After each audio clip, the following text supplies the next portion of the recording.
Selamat pagi untuk kita semua. Perkenalkan, nama saya Rianti Manik dari kelas 12 PMIPA 1. Sifat koligatif larutan. Sifat koligatif larutan terbagi atas 4, yaitu yang pertama, penurunan tekanan uap pelarut, yang kedua, kenaikan titik didih, ketiga, penurunan titik beku, dan keempat, tekanan osmosis larutan. Adapun contoh dari sifat koligatif larutan dalam kehidupan sehari-hari adalah yang pertama, penurunan tekanan uap pelarut. Contohnya, kolam apung. Kolam apung Atlantis Water Adventure yang berada di Taman Impian Jaya Ancol, Jakarta, merupakan contoh terjadinya penurunan tekanan uap pelarut. Air yang berada dalam kolam apung ini memiliki kadar garam yang sangat tinggi, bahkan 10 kali lipat tingginya dibanding kadar garam rata-rata di lautan. Air atau pelarut yang ada di kolam apung ini sulit menguap karena tekanan uap pelarut menurun disebabkan karena konsentrasi kadar garam yang sangat tinggi. Semakin banyak jumlah zat yang terlarut, maka pelarut semakin besar. Maka penguapan sukar terjadi. Dengan kata lain, adanya zat pelarut menyebabkan penurunan tekanan uap cairan. Karena memiliki konsentrasi zat pelarut sangat tinggi, maka pada saat kita berenang, kita tidak akan tenggelam atau kita akan mengapung. Kedua, penurunan titik beku. Contohnya, membuat campuran pendingin pada es putar. Mungkin kita tidak asing dengan yang namanya es putar. Untuk membuat es putar, diperlukan yang namanya cairan pendingin. Cairan pendingin merupakan larutan berair yang memiliki titik beku jauh di bawah 0 derajat Celcius. Secara sederhana, cairan pendingin dibuat dengan melarutkan berbagai jenis garam ke kepingan es batu.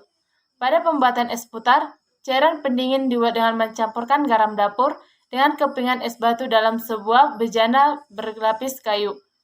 Pada pencampuran itu, es batu akan mencair sedangkan suhu campuran turun.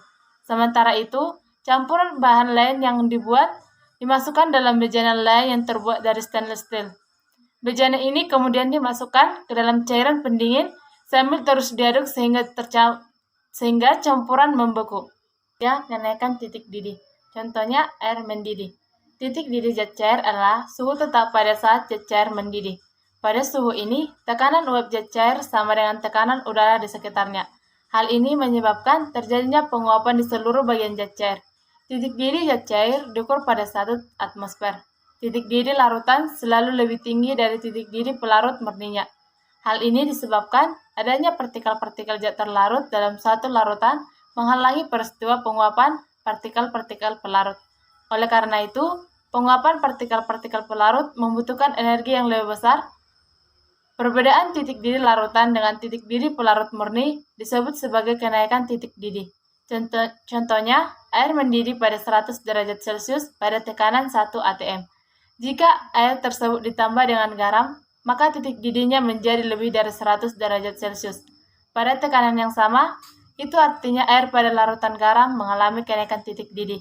Kenaikan titik didih larutan garam ini tergantung dari konsentrasi garam di dalam air.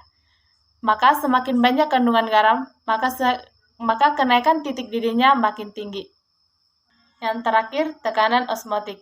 Contohnya, mesin cuci darah. Pasien penderita gagal ginjal harus menjalani terapi cuci darah atau hemodialisis dengan menggunakan mesin dialisis.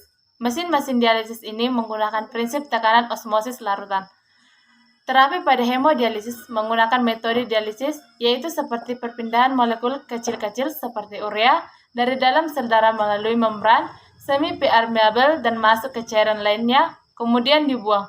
Membran tak dapat ditembus oleh molekul besar seperti protein sehingga akan tetap berada di dalam darah. Demikianlah contoh aplikasi sifat koligatif larutan. Sekian dan terima kasih.